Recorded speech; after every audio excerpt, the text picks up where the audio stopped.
Hello, my creative friend. Welcome to Spotlight, brought to you by the Isle of Man Arts Council. Thank you, Gerald. Appearing under the spotlight today, the Ballakermeen Studio Theatre is celebrating its 20th anniversary. A Manx artist looks to create a respectful and poignant sculpture for the coastline in the Arbel. And grab your reading glasses and pull up a pew for the Woman on Man's Feminist Book Club. Hello, my friend. Welcome to Spotlight. Thank you very much for keeping me company this evening. Grab yourself a brew, or I can get one for you if you want. Settle into your favourite comfortable seat. I can't do that for you. Then you're on your own there. And allow yourself to bask in the glory of local creatives. First up, all together now. Happy birthday. No, sorry, I hate that song. I actually don't know anyone who likes it. Easily the most difficult song to sing of all time. I believe that's a famous quote from Mariah Carey. But we are wishing happy birthday to the Ballakermeen Studio Theatre, which has turned 20 this month. Over the past 2 decades, thousands of people have enjoyed hundreds of incredible shows there, and not just school shows, but ones put on by local companies and live screenings, which transport local audiences directly to the beating heart of London's National Theatre. Local performer Tony Eccles started his acting career in the first official show held in the Studio Theatre back in 2004, and he's now the Studio Theatre manager. We had a catch-up earlier this week. Ballakermeen is celebrating the 20th anniversary of the Studio Theatre, and you put up loads of gorgeous pictures from throughout the years. Yeah, I had a lot of fun kind of trawling through the archives and photos of stuff and old shows and seeing people who I'd lost contact with over the years and just seeing them on stage and being like, oh yeah, that was great, and great memories of kind of all the backstage stuff. And yeah, really, really fun. Honestly, the pictures you put up, especially the older ones, like you say, you see people that you haven't spoken to in years, and it really sort of unlocks these memories. Yeah, of how, and also how close you are, and with it, especially with a school production, just that you create this massive community of people in the shows, whether it's the people backstage or the tech people or the people who are working on makeup and wigs and costume, and then you've got all the in jokes during the whole rehearsal period. It does bring a massive smile to your face when you're going through it. It really does. And we grew up together, and you did shows on the Studio Theatre when it was brand new. Yes. And then you went away and you pursued your own acting career, which you did some incredible things, which we'll talk about. Thank you. And then you came back, and now you're running the Studio Theatre and doing incredible things with that facility. It could be a tricky question, but do you have any highlights from your time when you were a student and since taking over the role of studio manager? There's so much. I couldn't really kind of encapsulate it in a few minutes, but I remember obviously Candles was a massive kind of thing for both me personally and I think for the school and for the theatre. I mean, it was originally, I believe, a A-level devised piece that was a play that Chris Mabry worked on with some students, and then him and Nick Roberts devised it into a musical, and it's obviously about the mining disaster, the Laxey mining disaster.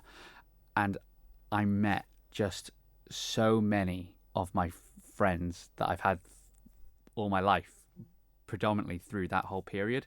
I mean, I'm still in touch with Chris himself, and yourself as well. I mean, you were in it. You famously spat in my face. I'm so sorry, it still haunts my dreams. You look back and go, is that allowed? Are you allowed to do that? I don't think another student is physically allowed to spit in another person's face now during a school play. But I was, back then, I was all method and being like, yeah, spit in my face. Yeah, it will really add to It's very professional. The whole thing was very upper, really, really high level stuff. So many really, really great performers were in that, and we call that the Chris Mabry era, because there's literally him and Nick Roberts produced and kind of wrote, and Tim Rice and Andrew Lloyd Webber. They are the Manx, or the Ballakermeen equivalent. I moved away shortly after Candles because I left and you went on to sixth form there, and I believe you did Anonymous. Yeah, we did do Anonymous. And Yeah. there was another one. Real. Real? Yeah. But then you went off to drama school, which is very cool. Yeah, I was whisked away. And weirdly, that journey began in the Studio Theatre as well. Yeah. So I went to the Hammond School in Chester, and they came over to do in their third year, they create a touring company with that year group. And so they usually do like a couple of shows in England. They did one in Germany and they did one on the Isle of Man. And I don't know why, I have no clue, because there was no real connection with the Isle of Man at that point. I know we had someone who was there the year before me, but in that third year, there was no one involved. And I don't know how or why, but they came over and they did a show at the Studio Theatre, and they did a workshop for students in the day. I didn't have a clue. I was blissfully unaware. And Adrienne Burnett, the head teacher, who knew I was kind of becoming more and more into my performing arts, pulled me out of class, of tutorial, and I thought I was in trouble. You know, you get the call, go and see the head teacher. I was like, oh, what have I done? Like, oh no.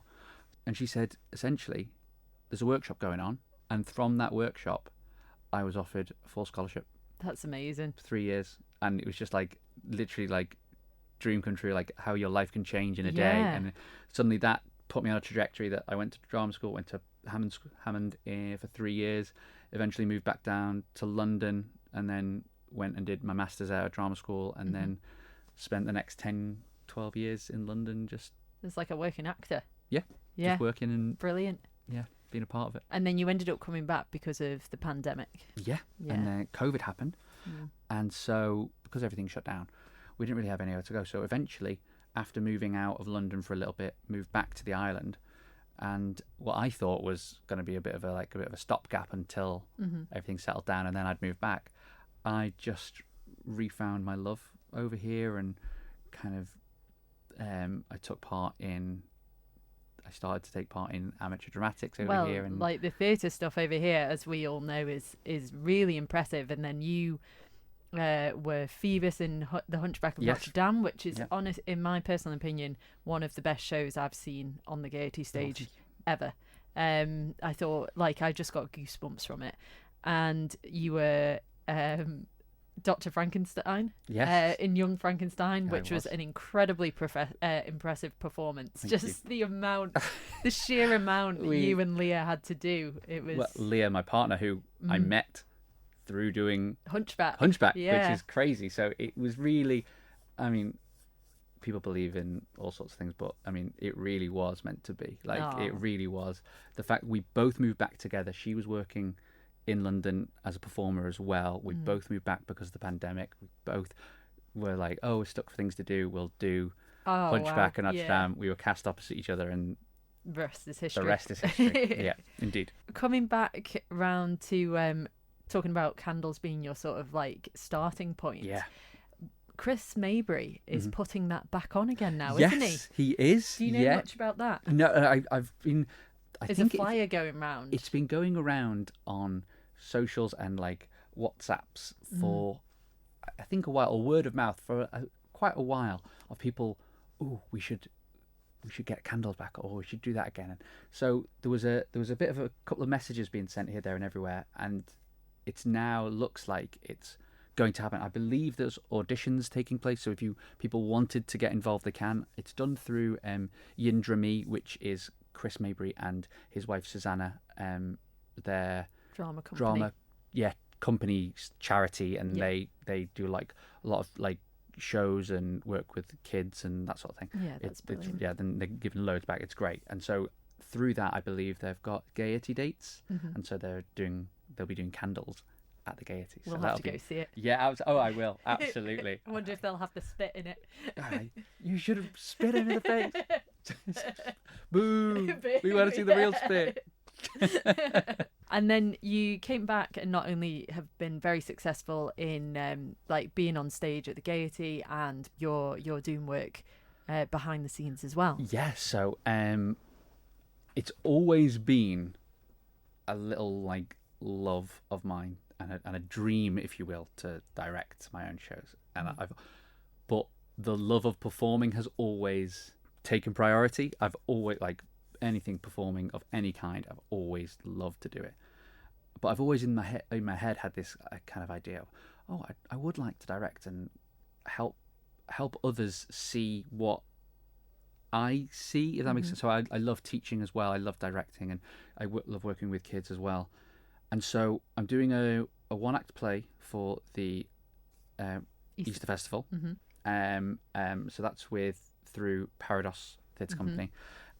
So yeah, Charlie and Alex, who run that, have been like just so supportive, and they've been kind of like, look, we'll do all the admin, we'll do all this, we'll sort this out, you just do what you love and direct it, and you just go to, so anything you want, just let us know and you crack on. So I've been working with Jeff Pugh and Lorcan O'Mahony, and they are so great.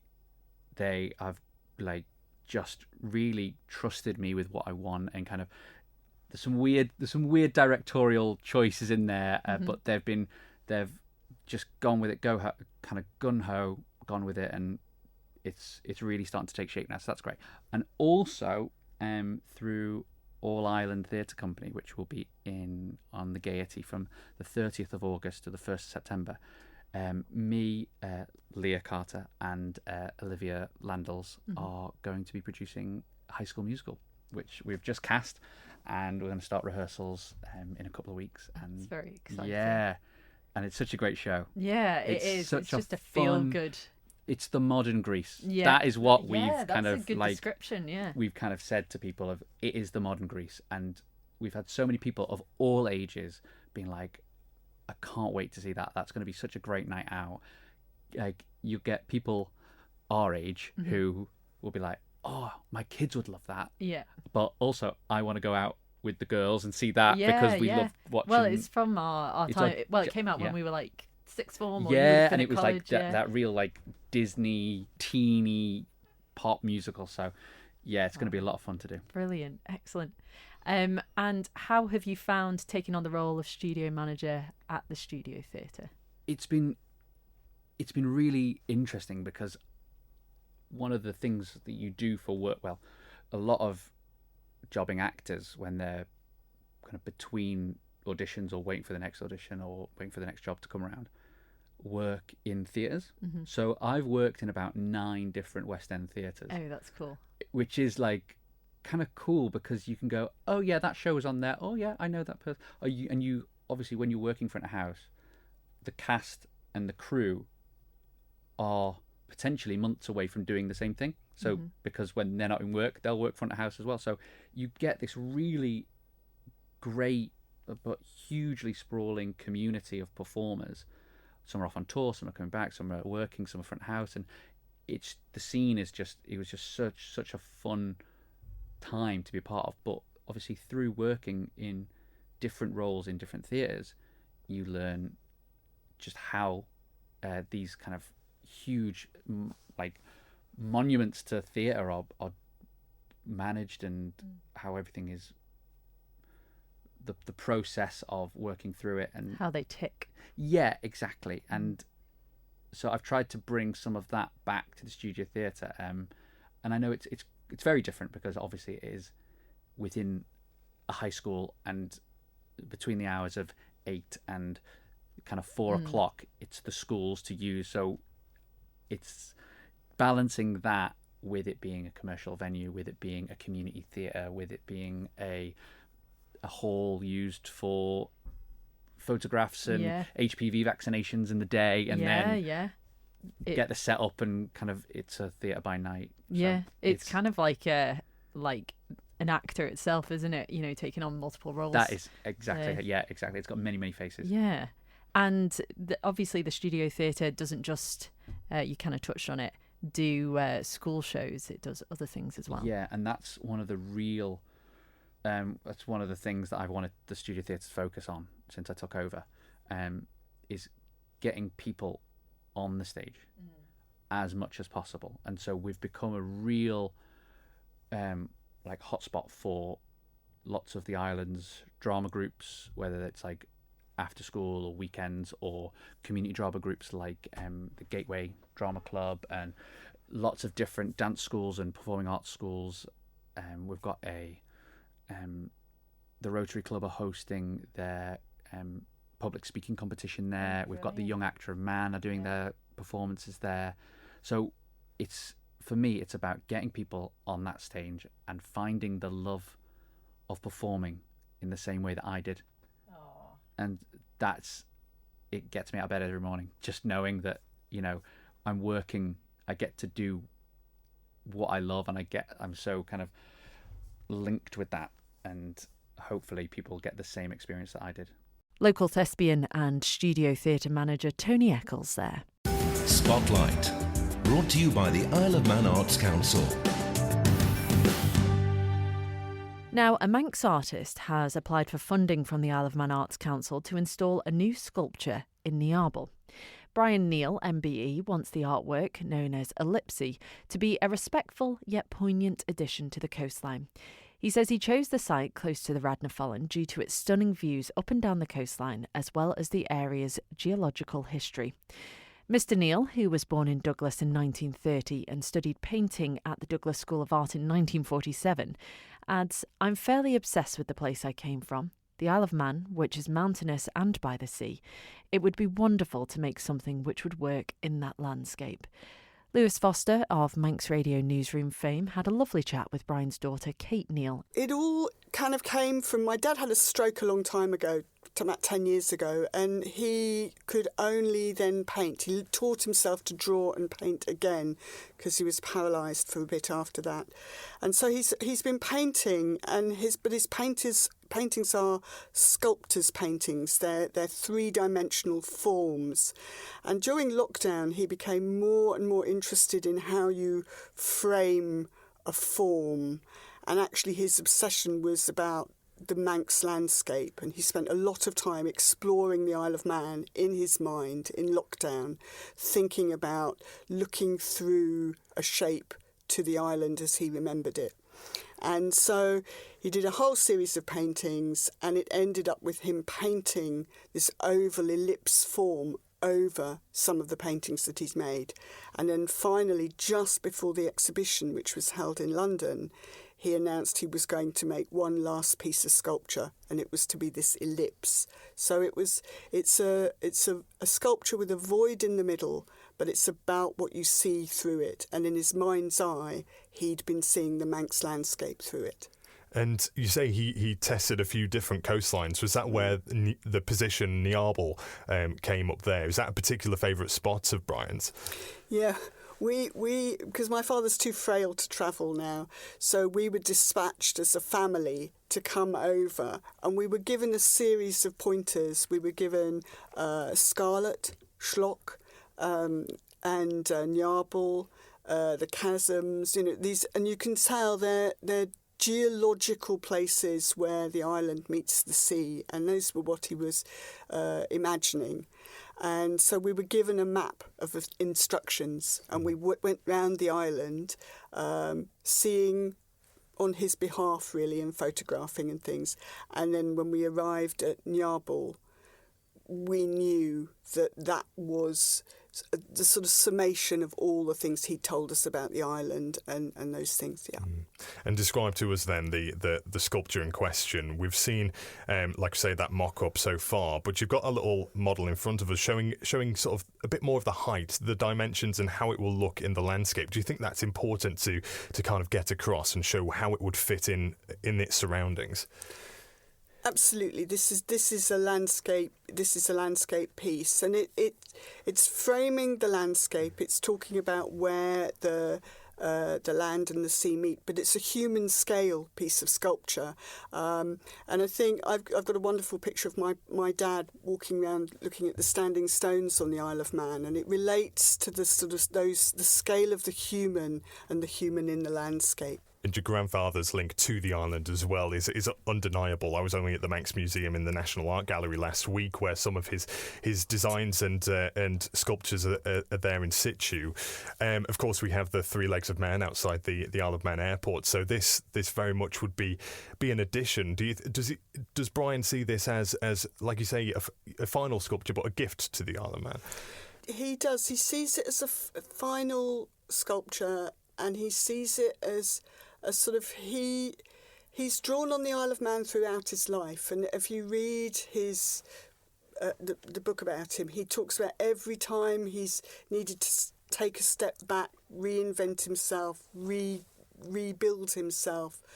He draws on the ancient energies of the Isle of Man, and I think this is bringing that full circle. It's run through his entire life, and this would complete the circle of his creative life by placing that work there. Yeah. And if you consider it as like a tribute, you've got the airport sculpture as a tribute to the nationality, but this very much a landscape. Does that feel like completing the picture almost? I think it does, but I think the other thing to know about my father is that all his life he's taught, and he's been enormously influential in working with art schools and teaching other and inspiring other people. And I think this is really sits into this work as well, that it's a light touch piece that's inviting other people to explore their own creativity in the light of the context of the Isle of Man. So it's about it's not an end and a dead end and a selfish piece. It's a piece that's intended to open up these ideas for the next generation as well. Bryan Kneale's daughter Kate speaking with Lewis Foster there. Spotlight, brought to you by the Isle of Man Arts Council.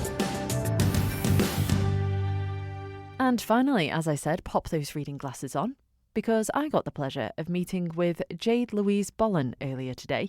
She's an artist, designer, bookseller, and also runs the Woman on Man Feminist Book Club, which she told me more about. So the Women of Man Book Club was started around April 2018, and it was set up by the same team that organised the Women of Man sort of group and all of those events. They have sort of two groups. There's the book club, and then there's like a craft club as well. And I've been sort of running the book club side of things since I think about October 2022. Mm-hmm. But before that, I was a member. God, right back till I think I didn't go to the very first one. I think I started going around the summer of 2018. Mm-hmm. So I've been a member ever since. Awesome. Do you know the kind of origin stories of the idea of it? I don't really. I mean, despite being a member for so long and obviously becoming friends with the kind of founders of it and then eventually taking over like the running of it, I don't actually know what inspired them. I think it might just be the early sort of Women of Man meetings and groups. It was a nice kind of social space for like local women to get together and chat about sort of just normal life and then sort of feminist issues that were sort of relevant and current in the news. And I imagine someone just said, we should do like a book club, or we should read like feminist books. And so that's sort of where it started. Brilliant. It sounds lovely.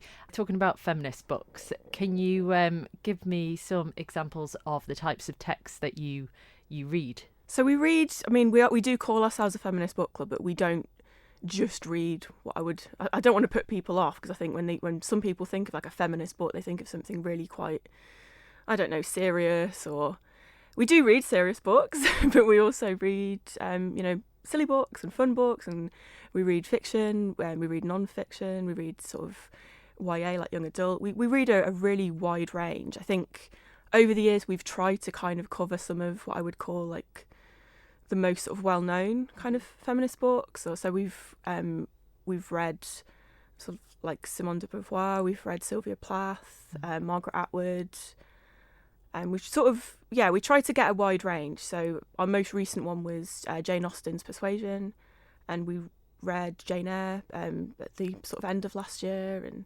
it's a nice mix of kind of classics and contemporary fiction. And like, as I said, 2018 is when I started going, and that, it's a long time to keep going to something every month. I liked the group. It's a nice, we've got a lovely group. We've had sort of different like iterations of it over the years as people have moved away and new people have joined, but we're all a really nice bunch. We all get on really well. Good sense of humour, good chat. We often get very sidetracked about the books that we read, and we sort of joke that if we get to book club and everyone's loved the book, we're all just not going to have anything to talk about. But if we get there and nobody's liked it, or some people have liked it and some have hated it, it's great. We go on for like over an hour just sort of ranting about it. There's a strong sense of sort of sisterhood for me, and I think for our other members as well, there's definitely a social element. We've had members come along that have said like, I can't talk to my husband or partner about, I can't sit there and talk about Jane Austen for hours, or talk about these books I've read, or these kind of, these things that are happening. So this group is a space for women to do that. Excellent. And is it women only, the book club? We don't have it's not like a rule. At the moment, we do, our members are, she, her, and they, them pronouns. Yeah. We have had male presenting members in the past, but it's really open to anyone, because anyone can be a feminist, so anyone can come to the book club. Absolutely. And how often do you meet? So we meet once a month. It's usually the third Tuesday of each month, and we meet at the Henry Bloom Noble Library in Douglas. Mm-hmm. So they have their own book club. They kindly let us use the space upstairs while they're meeting downstairs. So we have a nice accessible venue each month. Sometimes we do meet elsewhere if there's been weather, or a lot of people have not been able to make it, that sort of thing. Mm-hmm. And if people wanted to find out more about this, what's the best way for them to do that? So the best way is probably there's a Women of Man Facebook page, and there should be, or I'll double check later, but there should be a link to our group. It's the Women of Man Book Club. I think it goes by like WOM, WOM Book Club on Facebook.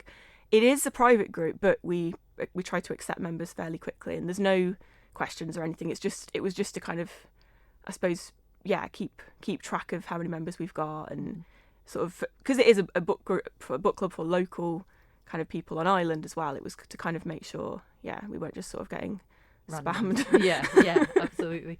And looking to the future, are there any texts that you specifically would love to introduce to the book club that you haven't yet read? Oh, I'm not sure. It was exciting for me to get them to read Persuasion, because it's one of my favourite Jane Austen books. But it turns out it was a lot of other members' favourites as well, so that was really awesome. Nice. So we had a good chat about that. I'm not sure. I think in the time I've been there, we haven't read The Handmaid's Tale. Margaret Atwood. I think most of our members have read it at various points, but we haven't read it as a group. So I think I'd like to see that. Maybe some more like Shirley Jackson, possibly, because we don't tend to read a lot of horror. So I'd probably like to introduce some more horror to the group. That'd be good. And how does it work in terms of picking the book? Do you all take it in turns, or is it just you that picks the books? No, so it's really quite collaborative the way we choose the books. I won't lie, some months, if we're short on time, one of us will just pick something and we'll just go with it. For the most part, we do a poll on the Facebook group. So I'll add a few books to get us started, and then group members can just add their own suggestions. So some months we have the kind of same books cropping up, and we sometimes pick themes for the months. So for the most part, it's pretty just laid back and easygoing. But we do have specific themes. So February we always try and read a romance. June we always try and read like queer, like fiction. And October is always, this is like the main rule, it's always a witchy book. and then all of the members dress as witches for the meeting. Jade Louise Boylan from the Woman on Man Feminist Book Club there. And in the words of a book, the end. Oh wait, I have to do the spiel. That's all for this week. Don't forget, if you want to hear anything again, head on over to manxradio.com and download the Spotlight podcast and listen whenever and wherever you want. Why not try it in the early hours of the morning when you can't sleep after overly indulging in cheese and Stephen King's Salem's Lot before bed? And remember, do get in touch if you have any creative artistic endeavours you may be involved in, planning or hoping to create, or would really like to put under the spotlight. Be they poetic, theatrical, musical, literary, ceramic, sculpted, in drag, on film, mime, social media, or terrifying ventriloquist dummy. Or any of the others I've no doubt forgotten. Just email me at spotlight@manxradio.com. Until next time, my friend, have a lovely rest of your week. Look after yourself, and whatever you're doing, you know the drill by now. Just be creative about it.